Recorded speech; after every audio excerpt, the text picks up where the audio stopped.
Welcome back to the show, everybody. Wow, the last lecture was amazing. Smooth. Anthony is smooth. That was nice. Lindsay, appreciate all your help. Talking about smooth, we got Dave Tilley and Diwesh right over here. Diwesh Poudyal. Am I pronouncing that name right, Diwesh? Poudyal, close. All right, Diwesh Podell. And these guys here, this is Diwesh here, and this is Dave. I'm sure that many people here have heard Dave. They're gonna talk about elite training for men's gymnastics and also women's gymnastics for sure. All right. Yeah. So that was definitely a phenomenal way to kind of bridge through what we're going to talk about with Anthony and Dewey and I were texting back and forth like, wow, this couldn't be more perfect as like a perfect setup for like what we're going to go into. And so I think just so people who are familiar with Dewey and I was a gymnast and I kind of have my sports PT work and I work as a strength coach and a researcher also, but I still coach and Dewey can fill in his stuff. But we were really lucky to work at a facility called Champion Physical Therapy and Performance, which is in Waltham, just outside of Boston. And we are surrounded by some of like the really, really smart people in our fields, respectively. Mike and Lenny are pretty much international experts in PT. And then we have an incredible staff of amazing strength coaches, including Dewey. So we kind of have this crazy melting pot of, people, ideas, new research, all this kind of stuff. And 5 years ago when I joined, I was super lucky that what Mike and Lenny had done in the baseball world, they were willing to help mentor me to help getting it into the gymnastics world. So I think that what we've seen and kind of Dewey and I were talking is this is almost like our ideal version of the sport for the future, right? We want what we're going to talk about today, which is kind of using a hybrid model of strength and conditioning to become gold standard pretty much everywhere. And if I'm being honest, 10 years ago, I don't think that was going to happen. But I think now we are at a place where a lot of college programs, pretty much every men's college program lifts, every women's college program I know lifts, a lot more high school guys, JO and stuff are lifting. And we've been fortunate to be able to become kind of tip of the spear with creating some things, that we think are really valuable, along with people like Anthony and other people in our region or around the world who have been kind of scratching this itch for a while. And we've had a gymnastics performance program in the summer, especially, but through the year as well for high school, middle school, high school, collegiate, and now some more elite guys for the last 5 years. And so we've been really lucky to see a high volume of athletes in terms of what works, what doesn't work, what we think is valuable, and kind of combine all of our ideas. So, Dewey, you want to give yourself a quick intro and then I'll jump to the beginning?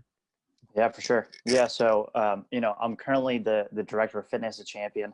I think Dave summarized it really well. I think like I'm super super fortunate to work with who I think are some of the best physical therapists in the world, and some really really good strength coaches. I've had some good mentors along the way too, but it's I think I'm like a slightly different perspective in that I didn't start with the gymnastics background. I have had zero prior experience in gymnastics as a sport, but I think like getting that exposure through Dave and some of the athletes I've gotten to work with over the last 4 years at Champion, it's been really exciting to kind of see the sport grow, but also like see myself grow and expand in the knowledge and how to coach gymnastics athletes and strength conditioning. Um, but yeah, it's been a really cool process for me to just kind of have an outside look at it and grow along with what Dave and I are trying to do at Champion, and Dave separately with shift movement science, and Dan obviously with all the stuff that you're promoting and with Region 6. So it's cool to be involved in all this.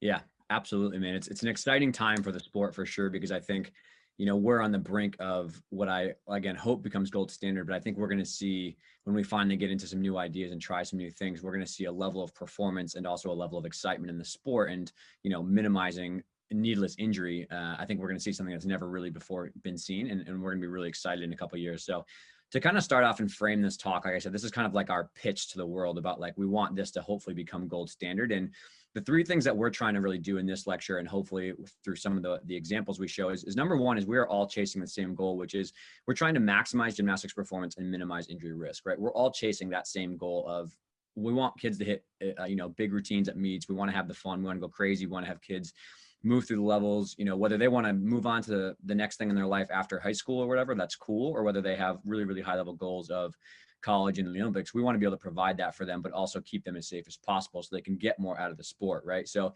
that's number one. Number two is we're trying to make sure that I think it's really important to highlight that with this movement of going more into the hybrid model or using the traditional strength conditioning, we are absolutely not saying that we should throw out gymnastic specific conditioning and that is not valuable. I think that's a big misunderstanding that people have, especially when they listen to me or they read my work, is they think that we don't do any gymnastic specific conditioning with our athletes, and it's completely false. We're trying to say what's the balance here between the general world and the specific world to get the most out of the athlete, but also keep them kind of along the spectrum throughout their entire competitive season. So in the summer, it's typically more, loaded into the general stuff, but then it moves back into the gymnastic stuff. And I would say for probably 5 to 6 months out of the year with all the athletes that I coach myself, I still coach optional women's gymnastics, but the people at Champion I mentor for, whatever else they're doing and all the consulting work I'm lucky to do here and around the world. I'm telling them all, like for 5 to 6 months, you should be a specific gymnast. You know what I mean? Like you should be doing all gymnastics and peaking for your meet. So I really want to get away from that narrative that, we're trying to stop, quote unquote, the gymnastics experts from doing their thing. That's not at all true. We just want to blend the best of both models, right? To get something that's really exciting. So that's the second thing. And third is, like I said, we've had 5 years now of experience in the summer and then also throughout the year. I mean, I work with probably 25 to 30 gymnasts on the medical side per month. I wish it was 3 to 4, but unfortunately the number is a lot higher than it is. So I get to see a lot of the risk factors and the things that create injury. But then also in the summer, we have a pretty big pool of high school athletes who come. You can see on the right picture, this is from last year's summer performance program with a bunch of men and women. But we have a lot of NCAA college gymnasts that come home and they train with us in the summer. And then more recently, we've started to get a couple of elite guys who are now part of our program. And it's really cool to see because they are skeptical at first and so are their coaches, but then when they kind of get their foot in the door and they see what we're doing and it dispels the myths, quote unquote, of strength training, what they think it is, bodybuilding and bro curls, that's not what we're about. They see something really exciting and then they start to get performance gains. And Ian, who is kind of the star of our show in here, he's been with us for a while and Dewey's done an amazing job with this programming, but he's put on about 8 pounds of like very lean body mass and he feels the best he's ever felt.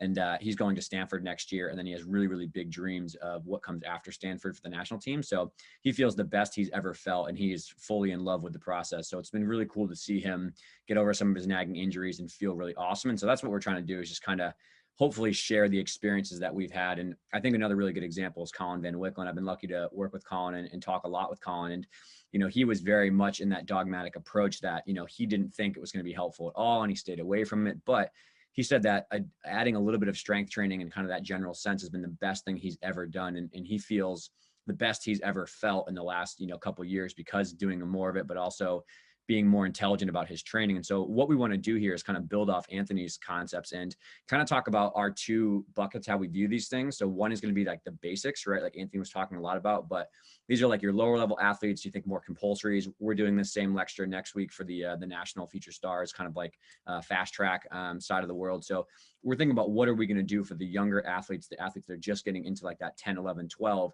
How are we going to build their base for not only success in the sport, but then also so they can carry this skill set of strength training and general training throughout the next 10, 15, hopefully years.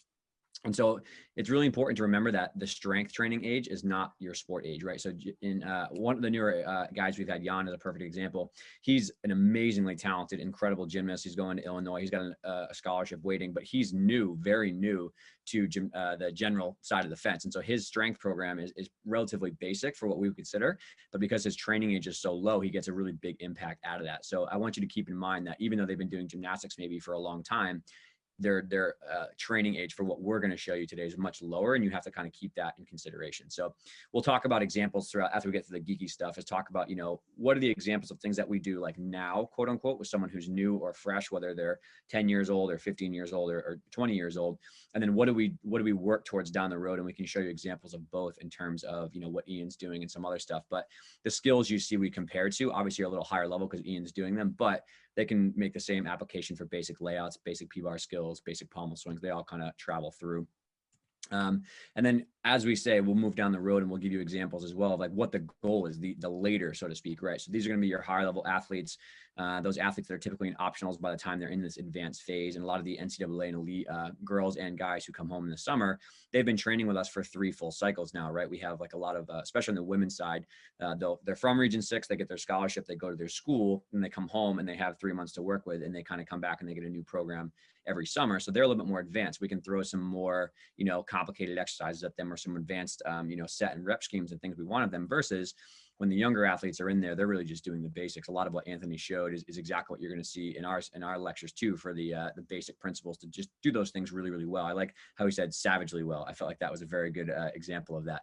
But this later phase that we'll talk about is going to be building the peak, right? And I think I heard this on a podcast, someone I was doing it with, but the wider the base, the higher the peak. If you don't have a nice solid base, then you can't ask these guys to do extreme things down the road. Same thing with gymnastics, right? Like if your handstand line and your basic pommel swing is pretty crummy, then your stutz diam and all your advanced stuff is going to be pretty hot mess later down the road. So taking the time to do these things really well is the same for gymnastics on the strength conditioning side. And I feel like those guys do the basics really well. They get a big boom out of the initial, jump, but then down the road, they're like, wow, this is really paying off, because 4 years ago, when I started with you guys champion, I was just doing the basic stuff really, really well. So we want to make sure it's a performance bias. And then Dewey's going to kind of talk a little bit more about how we're going to get to what gymnastics needs, which is like that power aspect that we're all kind of craving. Yeah. So, let's first start with kind of, figuring out how to maximize the athlete's potential, right? So what's our goal in all this that we're going to be talking about today? So first thing we got to do is we got to understand what is it that they need, right? So we know for gymnasts, males and females, we know that they need explosive body weight power, right? Their ability to maneuver their body weight and be explosive in that fashion, right? We also know that they need a high engine for strength, because that's what's going to dictate their ability to be powerful, right? So as I kind of have down below, is power equals force times velocity, right? So that raw strength, all it is our top end capacity for force production, and then you add velocity on top of that, and that gets our combination to equal power, right? Which is what we're all kind of chasing with our athletes. So we start with explosive body weight power, raw strength, and then we also got to make sure that we're not forgetting endurance and capacity. And when we say endurance and capacity, we're not only talking about capacity to handle the stresses of a meet, but also like, how do we get our athletes ready to handle the stresses of a practice, right? And we know that these guys are doing grueling 2, 3, 5-hour sessions per day, sometimes 2 days and stuff. So we know that we got to get their capacity to be super high to be able to handle all the demands of their practice and their sport, right? So moving on to our next slide here, some of the other things that we're going to break it down with is, we kind of talked about the power equals force times velocity, but I also want to make sure we kind of understand like what perspective we're looking at it from. So we got to look at it from a perspective of gymnastics specific skill work, but also the general standpoint of strength conditioning and general fitness, right? So from a force standpoint, we know that gymnastics coaches are doing some strength work, right? They're probably doing a bunch of handstand push-up variations, dips, things of that nature. And then they're probably also doing plenty of velocity work with some of their specific, technical skills that they have to perform for gymnastics. But we know that there's so much more room for growth, right? So the way that I kind of look at it is, I like using this bucket analogy. So from a gymnastics athlete standpoint, right, their bucket for performance for gymnastics specific skill work is pretty close to full, right? They've kind of maximized that. So what we got to look at is we got to look at force and velocity from a very general perspective as well, right? So they're getting plenty of the specific stuff from the gymnastics coaches, but now we got to figure out, how do we maximize their ability to produce force from a general standpoint that doesn't look like a gymnastics movement, right? Same thing with velocity. How do we maximize the potential for velocity from a general standpoint that doesn't look like gymnastics, right? So now we have this awesome combination of, we're starting to fill the bucket for general performance, and not continue to overfill just a specific gymnastics training. And we get this really good combination of general and specific that keeps an athlete performing better, and it keeps them healthier in the long run, right? And so again, our goal is we're trying to maximize performance, reduce their injury risk. But to do that, we need a combination or a marriage of both gymnastics specific strength conditioning, such as your handstand push-ups and all those things that you do in a gymnastics gym, but also adding in some, general principles from strength conditioning, similar to what Anthony talked about with some of our hinging, squatting, lunging, rowing, and all that stuff. And that's what's going to equal maximizing performance. So that's kind of what we're going to talk about. Before we get into all like the nitty gritty of all the exercises and stuff, I know Dave's going to talk a little bit about workload and capacity and all that stuff. So I'm going to let Dave take care of that here, and then we'll kind of come back to the exercises and talk to you guys about that. Yeah, I think the last thing we're really trying to focus on is, I think the myth is that, more training is always a bad thing. And I think that's the research has shook out as it's not really about, doing too much or too little, right?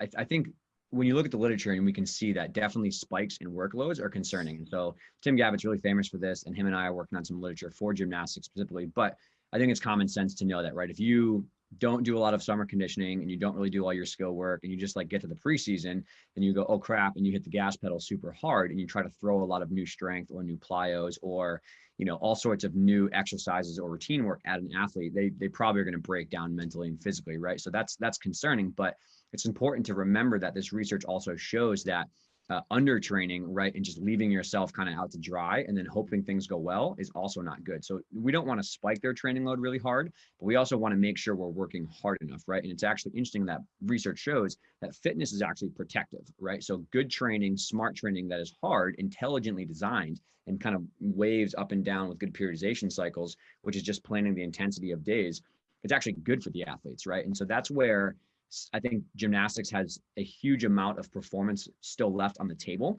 because the strength and conditioning world in our especially at Champion, like in our gym, is a really great way to fill in more of that building capacity, building strength, building power without the sport specific high force, high rep, high load, which we know, especially in times of puberty, can just cause more of a breakdown, right? So it's a fantastic way to fill in the gap here when maybe you're just, like Dewey said, just putting that bucket too much on overflow, and you can pull back a little bit in the gymnastics high force and add more on the gymnastics strength and conditioning side temporarily. And then once you kind of feel better, put it back into the gymnastic stuff. And so I think Colin and Ian are really good examples. Again, Colin Van Wicken and Ian, who you'll see in the videos here. Like, I think both of them are just such animals in their training, but they felt like they were hitting a plateau in terms of their strength, power, their ability to handle force, their training capacity. Again, because as Dewey said, they were maximizing only one bucket, which is the gymnastics specific skill work, strength, energy systems, whatever it is.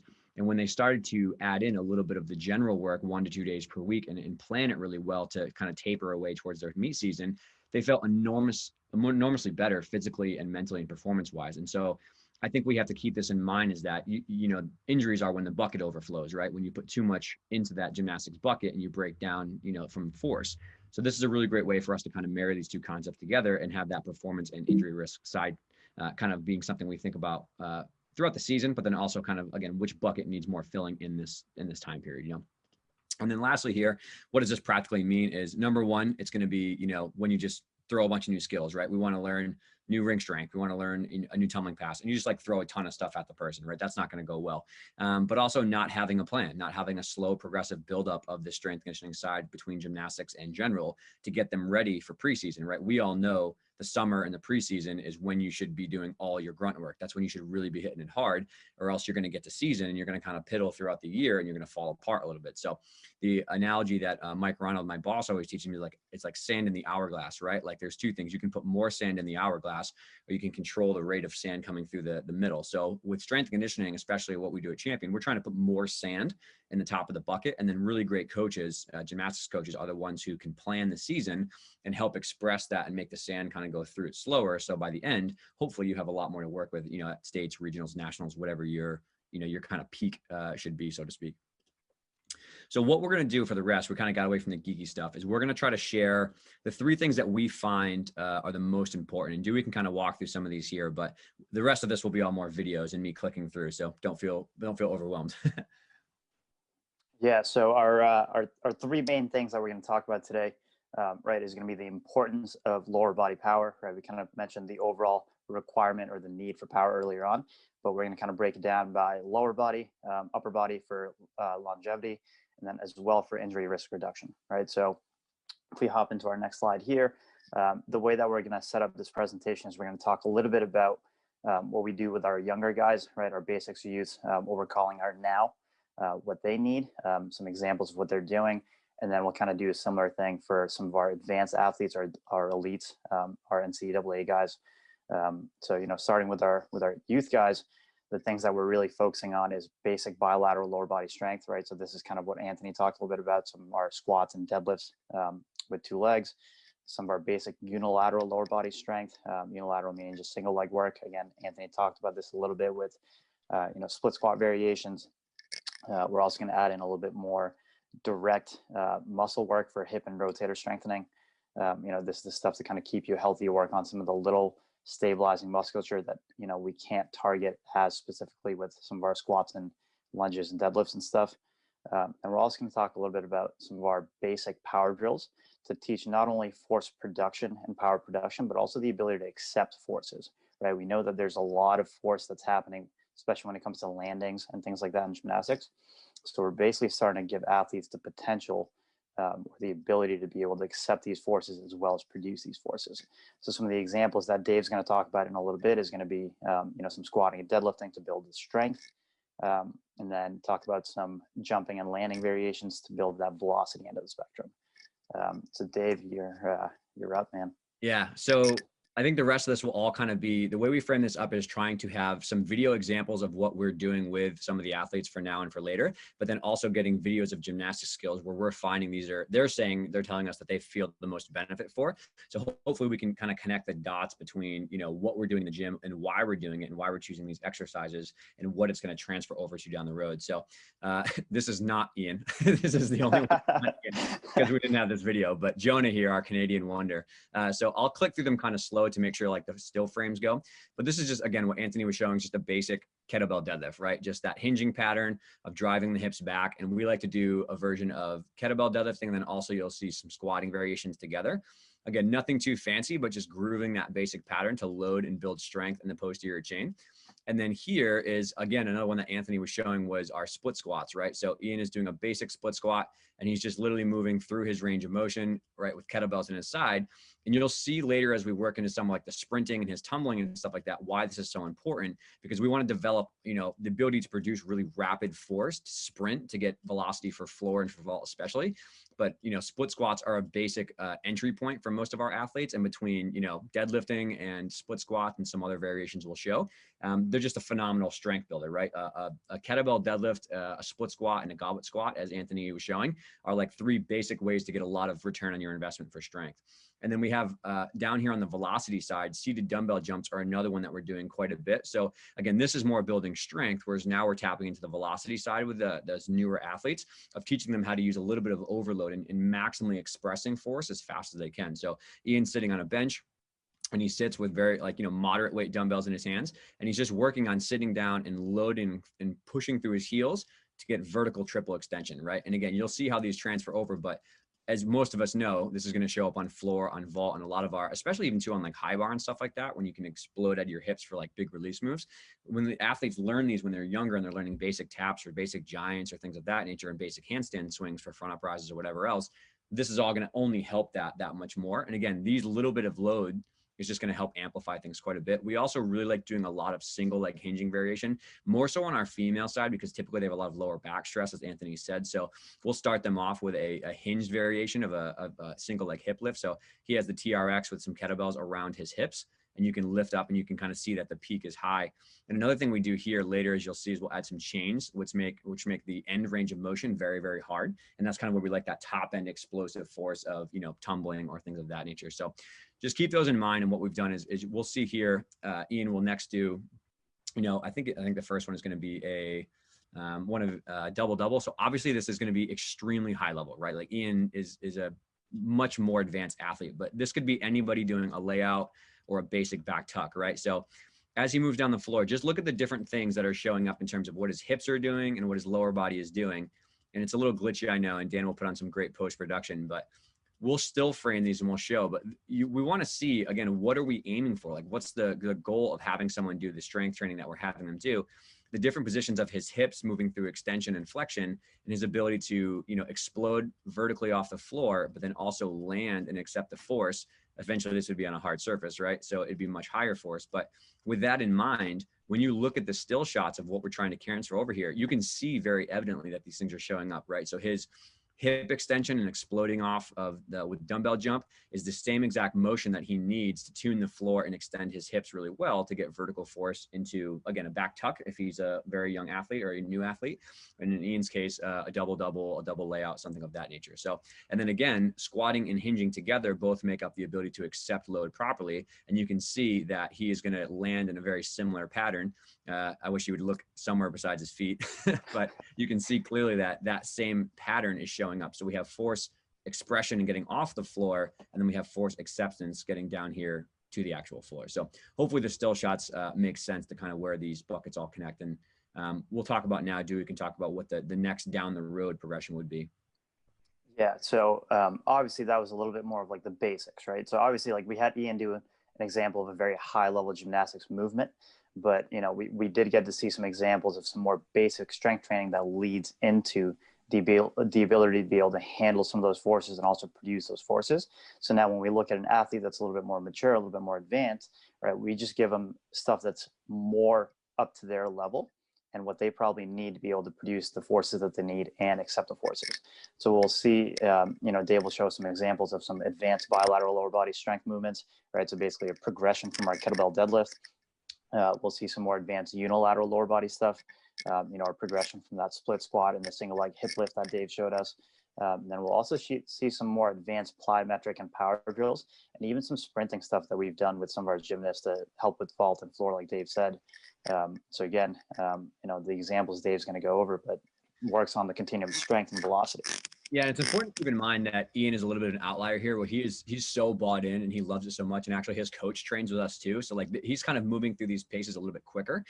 Usually most of our athletes, this is going to happen over like 2 full years, right? We're not going to have somebody go from a basic kettlebell deadlift to some like heavy, super aggressive trap bar with chains in like a 2 month of a program, right? It's not going to happen that way. So think about them in a long term and not just like what we would do. The same way that you wouldn't teach somebody how to tap for a Tkachev and then like a week later be like, all right, man, let's go for it. Let's try this. And let's try it laid out. And let's try to do like, you know, all this stuff's crazy together. It's too much. So we're going to build the base, right? Then build the peak over probably like 2 years. So the progression we have up here is just a rear foot elevated split squat. So elevating the back leg makes them much more terrible and much more challenging. They load quite a bit more because they extend the range of motion, and they put much more, you know, emphasis on the front leg being very, very strenuous. So it's another great way to add, again, you can manipulate stress on the lower body a lot of different ways. You can add load, you can add the range of motion you can extend, you can slow down the movement and add eccentric or tempo pauses. So it's not always about more reps. And we kind of like these types of progressions to kind of think about different ways to get it to carry over better to their actual training.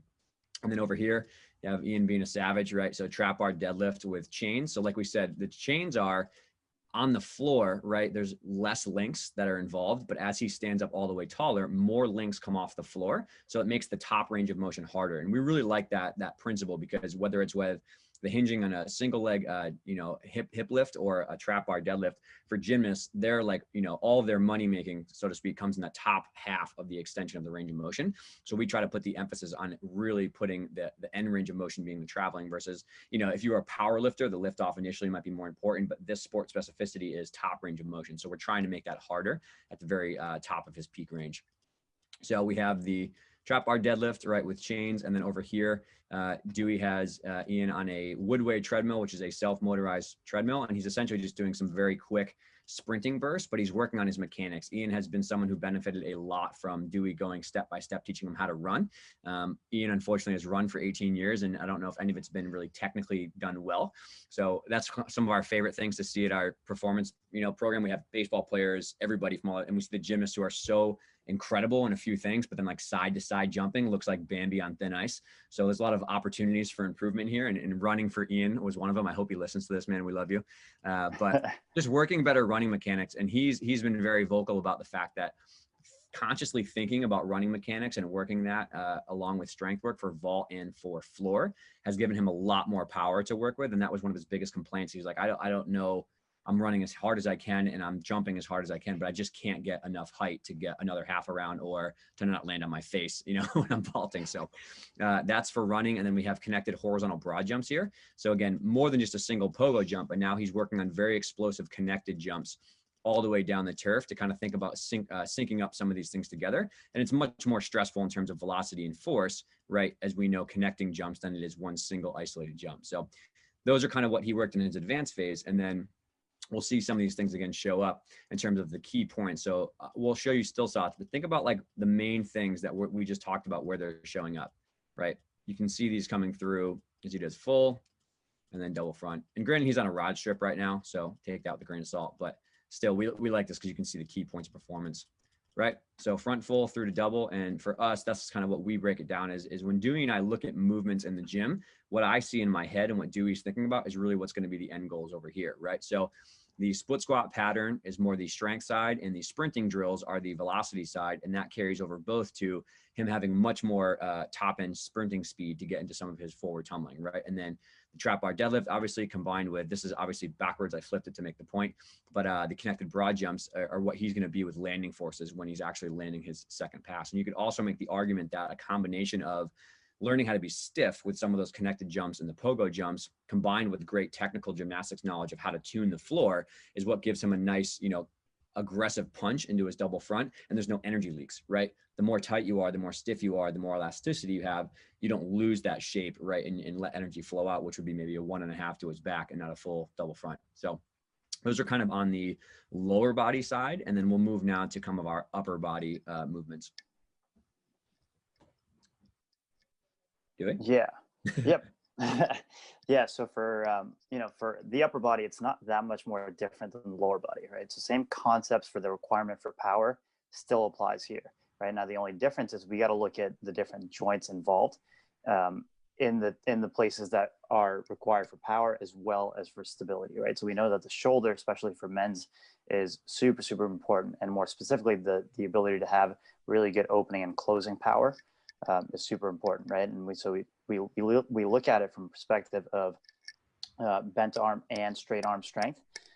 You know, we look at you know, body weight stuff that's a little bit more specific, and we also look at just general ability to again produce force or produce velocity to work on these opening and closing powers in men's gymnastics. Yeah.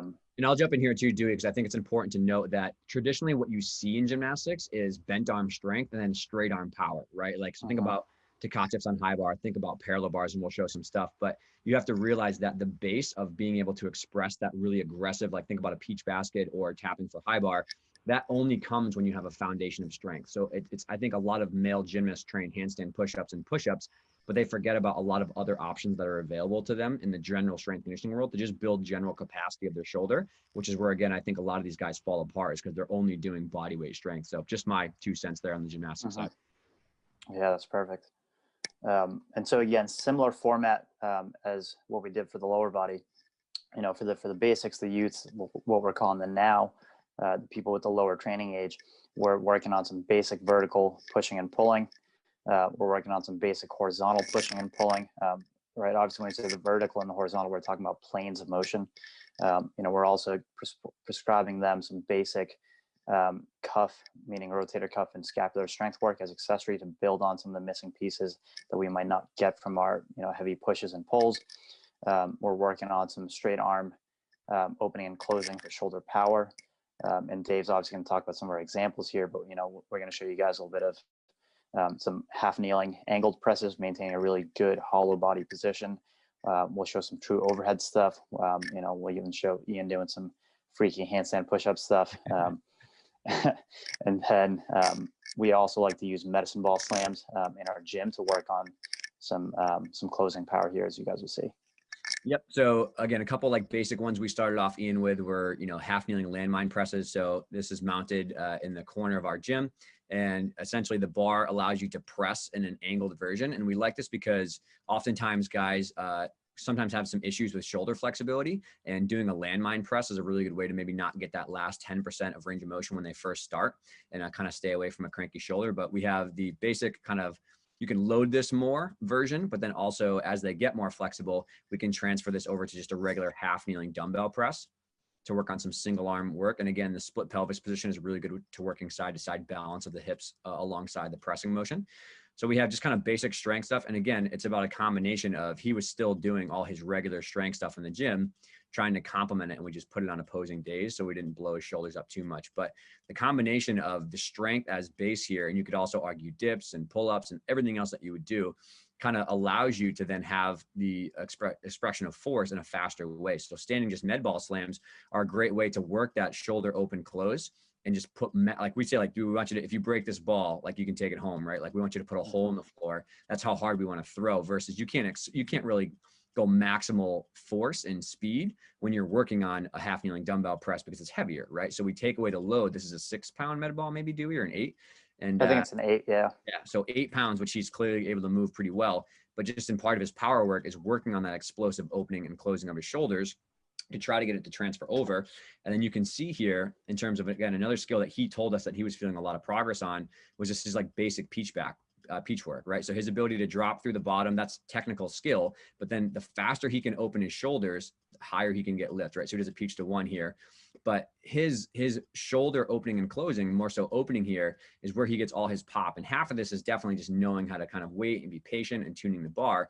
But he was telling us that the more strength work he did and the more he was able to transfer that to power, he felt much lighter on the bars. He felt like he had much more pop off the bars, and he's starting to feel like really, really like floaty, just trying to, maybe peach half or stuff down the road. So you can see the elements of those. And again, just the still shot breakdown here is, you can see how these pressing variations above and below, plus maybe velocity work and also plus some of his handstand work, form the base of why he can explode so much harder here and why he can hold with well supports 1 or 2. And I think this is a textbook example of when there's only so many body weight exercises you can do before you hit a ceiling effect on how you can get stronger, right? Like handstand push-ups, you could put a weight vest on for maybe 10, 15 pounds.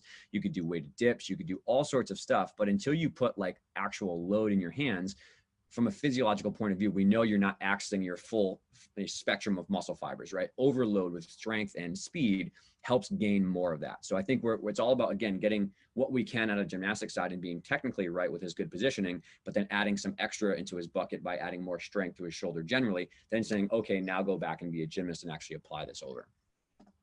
And I think we'll talk a little bit more about the later now. Yep. Yeah. So I do want to build, before we go into the later, a little bit of what Dave said about the overload, right? I think one of the biggest misconceptions is a lot of people try to make do with the body weight stuff, like lower load stuff. And again, Dave kind of said this at the beginning, right? I almost think like this presentation should be somewhat of like a pitch to say, all right, like let's get gymnastics or the world of gymnastics involved in strength conditioning, just like all the other sports are, right? There's a reason that football players, basketball players are doing strength conditioning, are heavy into it, because they see the benefits of it. They see the benefits of overload with external loading. And again, there's only so much you can do with body weight, or maybe like adding in like a lightweight vest. But if we can get guys access to a good gym with good programming, with good overloading tools and principles, they're going to be that much better, right? And I think that does lead into this advanced section for the upper body, because you guys will see Ian doing some of like very advanced vertical pushing and pulling. You'll see him doing very advanced horizontal pushing and pulling. And you'll definitely see some explosive power stuff, plyometric work, that is going to have such great carryover and transfer. So for examples, for our strength work, you'll see what we call a Z press, which is a seated position in like a seated half hollow body position, in an alternating pressing fashion. You'll see a push press where power is initiated through the lower body. You'll see some dumbbell snatch where, again, lower body initiates the power and the force, and then an explosive upper body movement to catch and stabilize. And then you'll see the same thing on like a landmine. And then you'll see him doing some pretty freaky power pull-ups, where he actually told me that he just one day at the gym attempted to just pull really high, and he just pulled all the way up to a support, like a body weight, just strict muscle up like it was nothing. So we know that it's carrying over for him. Yeah, so here's a Z press, right? So he's sitting in a straddle and he's doing alternating dumbbell pressing, right? And again, this is much more challenge on his core, and it's much more demanding in a sitting position than being able to kind of use the landmine as kind of leaning into it and pressing with your whole body. So much more isolated work. This is the power pull-up that Dewey was talking about. So Christy, one of our other strength coaches, puts a dumbbell at the top of the motion. He rides the eccentric lower down, which kind of primes the movement, drops the dumbbell from his feet, and then does a max effort pull. And so what that does is it kind of helps him fire up some of the lats and some of the underarm pulling muscles so that he gets more explosive resistance on the way down for the eccentric part and loads the top. So these have really good, contrast training type methods that we find very, very valuable for some of our advanced athletes. And then we have here a dumbbell snatch. So a single arm dumbbell hang snatch. So just from the hang position, the hinge, and then snatching up and getting under the weight. So we have the explosive kind of jump from the hips, but then also the explosive pull of the arms, and then catching a very, very heavy weight under load. And again, the reason we like push pressing and some of these dumbbell snatches, which I think some people get scared of sometimes, are because you can accept more load than you can press, right? With a push press, when you use your legs, or a dumbbell snatch, you can have more weight coming down on you than you can pressing by yourself. And so that reactive overhead stiffness is super, super important for guys catching stutzes or tumbling or anything else they're doing on top of their hands. It's so important they have that shoulder stability and strength to learn how to load that. So this took Ian and Dewey a long time to teach him the progressions, but now that he's safe to do them, he has a lot more exposure to these forces before he ever does high volume skills. And again, it's a little bit more of a prep period where we can help him get ready for those forces, along with like Turkish get-ups and the arm bars. Like Anthony was saying, we can use a lot of these variations to prep some of this very, very high level shoulder demand that, you hope is coming for a lot of these guys down the road. And then as Dewey said, we have a push press here. So 2 dumbbells in the front rack, as Anthony was talking about. He dips into a quarter squat, drives up fully, and then he rides a slow 3-second eccentric on the way down, just to kind of get more time under tension, as we call it. So push pressing is a great, fantastic way to develop the anterior deltoids and some of the cuff to work together to get some, what will be P-bar throws or what will be higher level tumbling on floor for blocking. Especially guys who are doing front entry vaults. This is something we find very, very helpful, is, getting the front heel drive for like a hand double front down the road if they do it, or something of that nature. And then a landmine push press, a split jerk. So he's in the front position. He dips similar to how he would in a push press, and then he presses overhead and catches in an angled movement. Again, just kind of 2 different versions to get a very similar training effect, but someone who maybe has some struggle with shoulder flexibility, this might be a better option for them to kind of start with. So we'll see it here again in 2 things, then we'll do some skill shots. So obviously this is going to make the most sense for the single arm versions, right? If he does a D-arm, so his ability to ride the bottom swing, right? The first thing I want to point out is the ability to handle this force at the bottom right here. You can start to see how that angle correlates to a push press and to also some of the stuff. I can't tell you how many times I swung through and buckled on my my downswings of parallel bars because I was not strong enough to do some of this stuff. So half of it was me being a wimp, but the other half of it was me just not being strong enough. And if I had a little bit more, I think, mixed training, I maybe would have had some less scary dismounts. But the ability to handle this bottom swing force, obviously a lot of this is technical as well. Ian's ability to ride the swing really well and be patient, but between Turkish get-ups and arm bars and single arm pressing, you can see how that single arm stability and strength is expressed when he does his full D-arm. And weirdly enough, Ian said that his D-arms got so much better and stutzes got really better, but this is a pretty nice D-arm. So I really would like to see what they look like now. But so we have a D-arm there, and then a front 1 1/4 is the next one. So again, think about his ability to handle this position right here in the back as he swings forward from his front uprise. So from here, the strength in this planche position, and also the ability to get off the rails, right? You can see how his arms are in a very similar position as what he finishes a push press on, or some of his other split jerk movements. So his ability to do a really nice 1 1/4 and get vertical press. Again, a lot of this is technical, just him practicing and stuff like that, but he has told us that his drive power and a lot of his ability to feel more comfortable really going full tilt, so to speak, on his swings come from some of the extra shoulder work that we've been doing. And then I kind of already alluded to it, but on the still shot stuff, you can see how the single arm versions for D-arms, for stutzes, right? Some of the advanced guys doing Heelys and McCoot, stuff like that. It's all the same bucket, but also single arm work on high bar. You can see how these transfer over pretty well. And then obviously the push press, as I already alluded to, is the front swing on the way down, and then also the takeoff for some more release skills. And a lot of these stuff would transfer over. I think one thing we haven't talked a lot about because we didn't have a video is pull-ups, right? And pull-ups and some of our med ball work carries over really, really well to, Moyes and Tkachev taps and Kovacs taps and things of that nature, in the bottom of ring strength and things of that nature. So there's also a lot more to be said on the other events that we've kind of been focusing on a few because these are the videos that he sent us, but there's a lot more to be gained here. So I'll take the lead on this one because obviously on the medical side, I see a lot of this. So the third thing we really think is important is there's just so many guys that would, I think, have amazing long-term careers and success if they could just, stay healthy. I think Ian is a perfect example. Ian came to us pre-summer when we were getting back after the coronavirus break and saying, he was like, yeah, along with not feeling like I can hit the floor hard enough or stuff, he's like, I've had knee surgeries and my wrists always hurt, my shoulders always hurt. He's kind of just like warrior barbarian his way through his last few years, because he's always kind of been kind of riddled with injuries. And so a lot of these things just come down to force overload, right? It's workload training, but also it's just force overload. He's trying to do skills that are so high force that if he's not, technically sound, strong enough, or, getting the right periodization in, he's going to break down. And so I think that you see in gymnastics, it's the workload spikes we talked about. They just can't handle the impact force over and over. Or also, like we said, they don't have that balance between the general side of the fence and the gymnastics specific side of the fence. So they only live in the gymnastics world. And keep in mind, this is coming from someone who learned and coached and did everything the traditional way of only body weight and only, gymnastics specific. And I've had long conversations with Colin, with John Horton, with Dave Durrani, a lot of these guys who swore by only body weight and saying not only was weightlifting dangerous, it was bad for gymnasts to do it. They never believed in it. And all of those guys have come around and really support what we're doing to try to get a little bit more of a mixed bucket so we can keep them healthier and safer. So they would say if they could go back and go do it again, they would be involved in it. And Tom Meadows, I had some long talks about the stuff he's using a little bit to kind of mix in here and there, and he's finding good success with it as well. So I think we're seeing the sport thankfully move in a different direction. For the younger athletes, the one I think pops out the most for when strength conditioning can become helpful is during rapid periods of growth.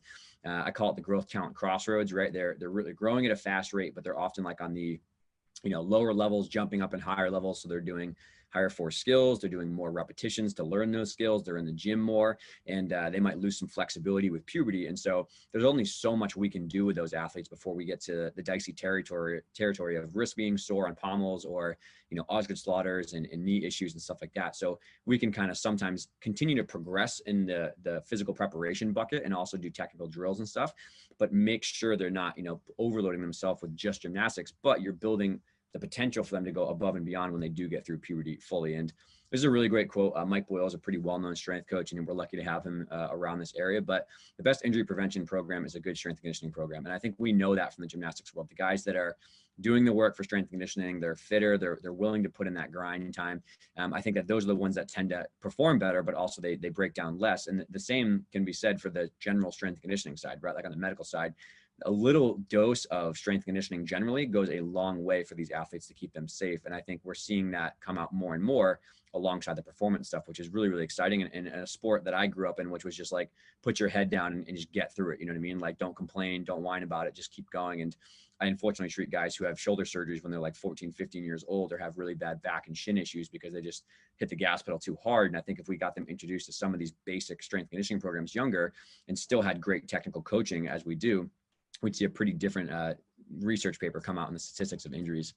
So the things that we can do here, and I try to combine these still shots to kind of drive home these points, is strength conditioning can help to do above body weight strengthening, right? So when somebody is learning some of their advanced skills, they can start to overload their shoulder progressively, right? Like a half kneeling dumbbell press is 1/5 of a Diom, right? If you think about just flipping it on its head, or a Turkish get up. So you can slowly dose that person over a couple of years and get them ready while you're developing the technical drills and you're spotting them before you kind of let the floodgates open and say, okay, try a Tkachev or try a Diom or things of that nature. So it allows you to add some more extra joint care and specific flexibility stuff in, because as coaches, we all know there's not enough hours in the gym at all to get it all in, right? We're constantly battling time and school and other stuff going on. So if we can get them out of the gym and go into the strength room, we can kind of add in some of that extra cuff care, that extra low back care, that extra flexibility work that maybe we don't have time to do in the gym. And we can spend more of our time on the fun stuff, which is what everyone on this call is good at, which is, the gymnastic specific training stuff and the gymnastic specific strength work. Okay. Also trying to make sure that we're patient to those growth phases, like we said, right? If we have someone in that rapid growth where they just hit a limit of how many, tumbling passes they can do, or how many series of rings strength drills they can do before their shoulders hurt or their knees hurt, we can fill in the gaps here. So gymnastics can kind of pull back a little bit and work on skills and basics and drills, which is what we often do with young athletes going through puberty. But also generally, the strength conditioning room can become a place where they can still work on their strength, they can get their capacity up, they can build that power in a non-high risk, high force, situation, especially as we know some of the impact forces have been measured at like 15 times body weight. And I think the highest ankle joint recorded on just a double back on floor is 23 times body weight. So if you have cartilage that is not really ready to handle that, or a growth plate, you're going to break down before you can actually learn that skill. And we can kind of back off on both sides and get more capacity, get them fit without having them have any overuse injuries kind of pop up. So impact capacity and tolerance, as I just kind of said, is the biggest thing, right? Like, I think one thing we've seen a lot, and again, we're really lucky at Champion where I treat athletes year round. So not only when they're hurt, but also just for performance stuff. So I see a lot of level 10s who come in maintenance care during the year, every other week. But we also are consultants for their strength and conditioning in terms of like what they're getting ready to go back to for school. So a lot of our NCAA athletes, what we were finding is they were coming home after a really hard, grueling season. We would do no impact with them at all because we wanted to keep them safe. But then they would go back to school and go a ton of impact, right? They would start tumbling on floor. They would get shin sprints. They would get fractures. They would get, overuse injuries. And so what we started doing is using, again, that middle of the road, whereas gymnastics is here and nothing is here. We slowly dose them with plyos over the end of the summer, over 6 weeks, and rebuild their tolerance to the preseason that's coming. And a lot of our women, especially like for some of the higher level division schools and some of the guys in the elite world, they had a much smoother on-ramp to their preseason where they didn't have all of the nagging injuries from impact, and they felt much better. But again, we planned in 6 weeks of progressively higher plyos, which we didn't talk a lot about in this. That kind of comes down the road, but we're another place where we can add in more plyos that way versus just in the gym doing tons of jumps and tons of sprints and tons of panel mats. There's a much more systematic way to go about that. So we can kind of add in some of that, and then we can continue to be that extra bucket of adding force so that they can express that force in the gymnastic specific way as they get back to the actual season. So Dewey's going to kind of take over here and talk about, I feel a lot of people are probably spinning a little bit. They're like, oh my God, this is a lot of information, but we want to kind of offer just like what we suggest as maybe the big rocks to take away. Yeah. So like Dave said, we obviously covered, quite a bit today, right? A lot of information thrown at you guys. But we want to kind of leave you guys with some big rocks or like where to start, right? So first thing is we got to first, as gymnastics coaches or people that are looking after these gymnasts, we got to evaluate what we're doing from a fitness standpoint, not only from, strength and conditioning standpoint, but also gymnastics specific work, right? So we're always looking at a full evaluation or an assessment saying, all right, how many days per week are they doing their gymnastic stuff, right? What kind of exercise are they doing, right? Are we planning throughout the year, how much stress that they're getting in certain positions or certain movements? Are we periodizing certain times where we're pushing, one thing versus another?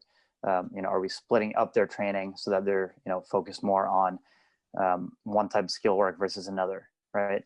And similarly for, general fitness, strength conditioning, we do the same thing, right? We figure out how many days per week we have available with them where we can actually push a little bit, right? And that also depends on the time of the season. If, they're full in season, we might only do once a week training with them. If they're in the off season, let's say summertime, we might do 2, 3, up to 4 times a week of training with them. But we also look at, what's important from a strength conditioning standpoint, similar to what we talked about before from, horizontal pushing or vertical pulling or, opening and closing power. We say, all right, what does this particular athlete need a little bit more of for them to achieve their goals, right? And this is where kind of individual or like customized programming comes into play, as we want to make sure that we're not just looking at gymnastics from like an overall general perspective. We're saying, all right, what's the athlete that I have in front of me, right? Are they a male or female, right? What does this male need a little bit more of versus what does a female gymnast need a little bit more of? So we're trying to do our best to customize and individualize our programming. So that's always where we start, right? We evaluate and we assess. And then from there, we start with just filling the gaps like we've been talking about this entire presentation, right? What are we missing from a standpoint of filling the buckets for performance, right? We know that gymnastics, we get a lot of body weight strength, body weight power stuff, and the very technical skill stuff. So we just fill in the gaps that are missing, which is going to be the top end force production, the high velocity things that don't look like a gymnastics movement that has less forces, but we get to build capacity for those movements. And then we also look at just cardio, or what we call energy systems training, right? Whenever we throw out the term cardio, everyone kind of thinks about like, going on a bike and killing themselves, or, like getting on a treadmill, running for miles. But like, we know that that's not specific enough for a gymnast, right? So this here, we have an example of what I gave Ian, earlier on when he started training with us, where he wasn't doing that much gymnastics conditioning work, is I gave him something that was way more specific for upper body endurance, which is what he needs way more of compared to, anything else. So my example here, he's doing a circuit of 3 things. He's got a 20-second on, 20-second off circuit. So he starts his first movement with a walking lunge where he's holding a heavy sandbag over his head, right? So he's got all of his shoulder stabilizers firing here. Shoulder's not doing a ton of work, but it's using We're using a lot of rotator cuff strength to hold that weight up overhead. He does that for 20 seconds, rest for 20 seconds, and then he's going to move right into a reverse bear crawl where his shoulder is stabilizing, but also pushing a little bit. The core is in a good stable position. He's doing that for 20 seconds, resting for 20 seconds. And then finally, he'll finish up the circuit with a very powerful and aggressive, what we call plyo push-up, where he's basically going down to the bottom of push-up, exploding off that bottom position and literally throwing his body off the ground, right? And he's doing only 4 reps, so he can have really high quality and high force and high intent. And then he's going to rest the remainder for whatever he has left of those 20 seconds for his work period and the remaining 20 seconds, right? And he's going to repeat that for 4 to 5 sets, right? So again, that's just kind of how we plan conditioning work, and we try to make it as specific as possible for that particular athlete and the demand of the sport. So again, it's not as simple as, all right, we got to get conditioning up. We don't just simply throw them on the treadmill and say, all right, go run 3 miles.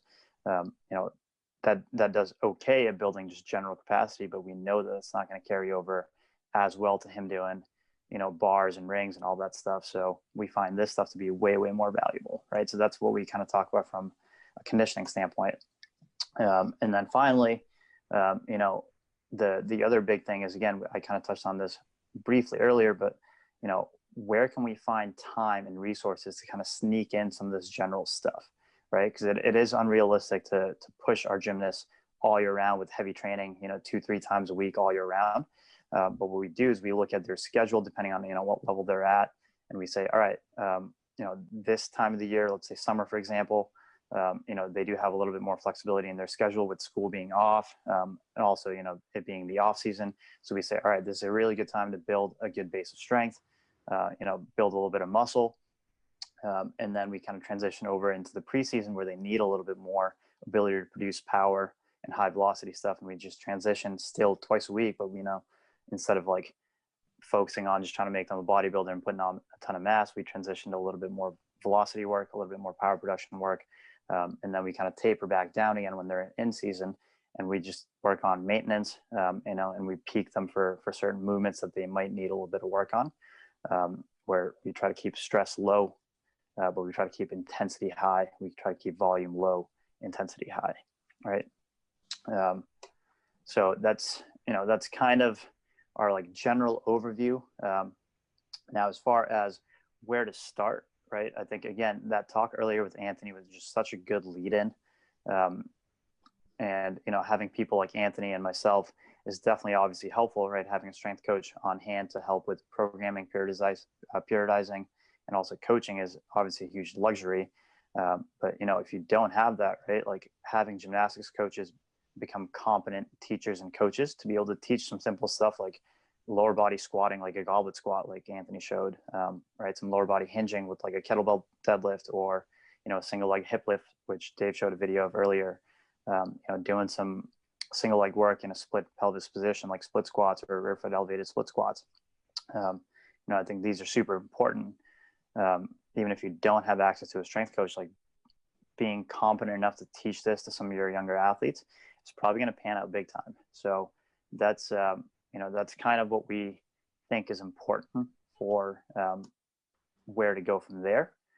And then as far as starting points, which we mentioned earlier, again, just finding out which planes of motion, which specific movements we need, and just give them a good dosage of that stuff, right? So we've kind of talked about horizontal pushing and pulling throughout the entire presentation.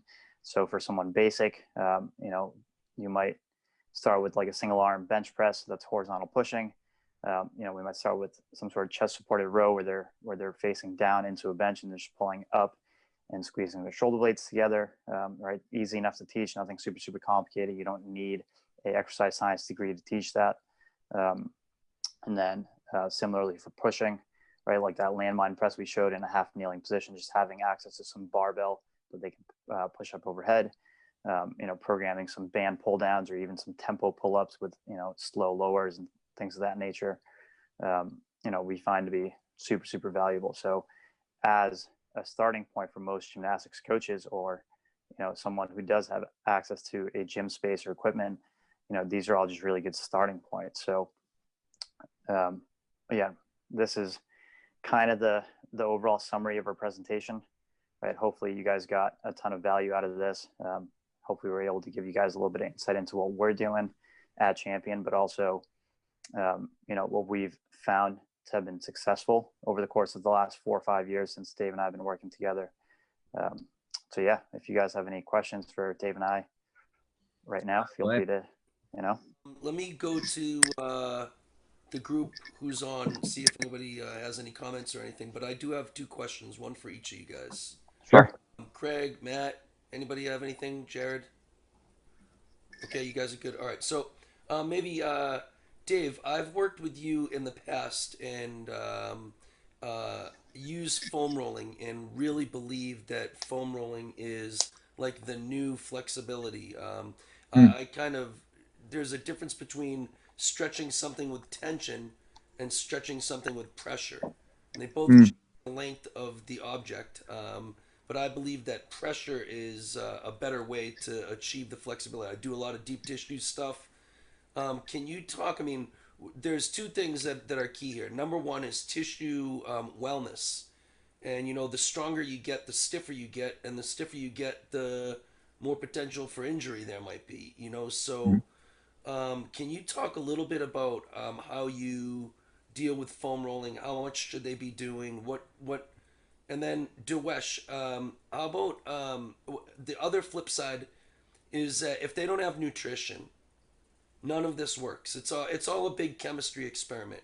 And if you're trying to make cookies and you don't have one of the variables right, or like you put the oven on 275 and it's supposed to be 350, it's not going to work.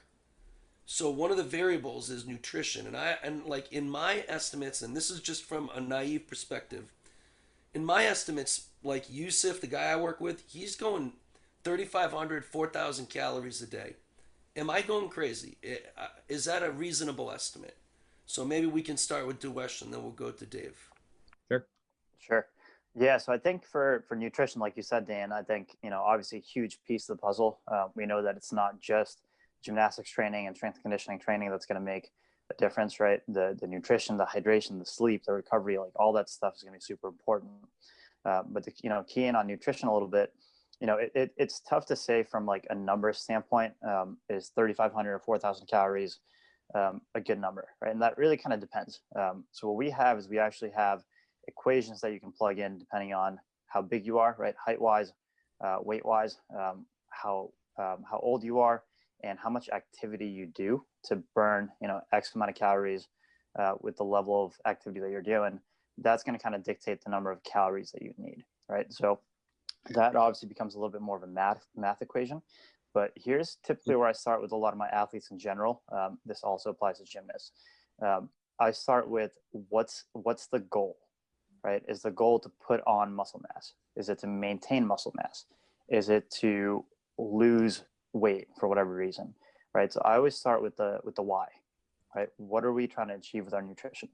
And then from there, I come up with a game plan that says, all right, if we're trying to build muscle, maybe we do need to have periods of time where we push calories a little bit, prioritizing really good lean sources of protein, some good raw carbohydrates, good amounts of healthy fats like olive oils, coconut oils, avocados, stuff like that. And then obviously throwing in veggies in there.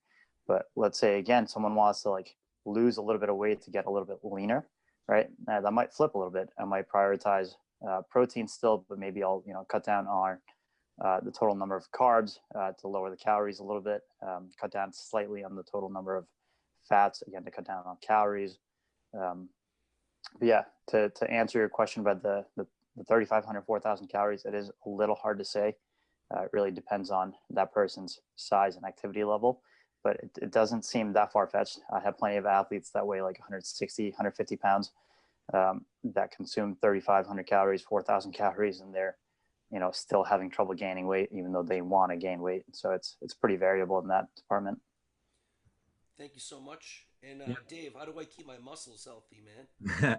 Yeah, so definitely foam rolling was the first thing that we saw that, got all the rage and it was all exciting. And there's definitely value in it for sure. We still use it a lot. I think foam rolling has been shown to People used to think it was breaking up scar tissue, which is kind of no longer supported by a lot of literature. It's more about blood flow. It's about, desensitizing muscle, and it's about getting some water to hydrate the muscle, which again allows the muscle to be a little bit more, pliable or movable. So I think foam rolling is a maintenance care, and like getting a lacrosse ball on your shoulders and stuff like that is very, very important. But I think it's one piece of an overall puzzle, right? With the other ones being very specific stretching to know that we're stressing the muscle and getting tension through that muscle, right? The lats, the teres, the chest, things like that nature, and sparing the ligaments or the joint capsules, which unfortunately gymnastics, old school 10 years ago, a lot of what we were doing that at the time, we just didn't know what we didn't know, is putting a little bit more stress on the joint capsule than maybe the muscle that we want. So moving towards some of the more specific stretches for like the lats and things that are very targeted at the muscle is very, very important.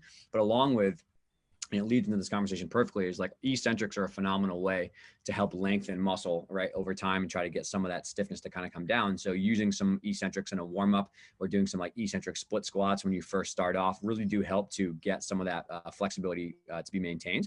So, there's kind of one half of the world, which is like muscles just relaxing and kind of like calming down and desensitizing. And there's another half of the world, which is like actually getting muscles longer, stretching, foam rolling, manual therapy, all that kind of stuff is more just the relaxing. It doesn't permanently change. Proper strength conditioning, having good gymnastics basics, and doing good strength conditioning with eccentrics actually does over time hopefully stretch out the muscle itself. So kind of two sides to that coin, but really to stay healthy is just the boring grunt work, man. Everyone on this call knows that there's a set of boring things you should do for quick soft tissue work, quick stretching, bands, warm up, cuff work, all that kind of stuff. That's not fun. It's not exciting. It's not Kovacs's, but it's how you stay in maintenance. And Colin and I talked quite a bit about, like he said, I have to do that boring 20 to 30 minute, warm up and stretch in the morning when I'm stuck at home. And I have to do that boring 20 to 30 minute stretch and prehab routine for my shoulders and my ankles when I'm at the gym. And just every day, it's just part of my routine. And, you find a few things that based on an assessment really work for you and you need to do, and you just put them into your daily grind. Dave and Diwesh, I really appreciate your time and your willingness to share your information. Information is the thing that it links us all together, man.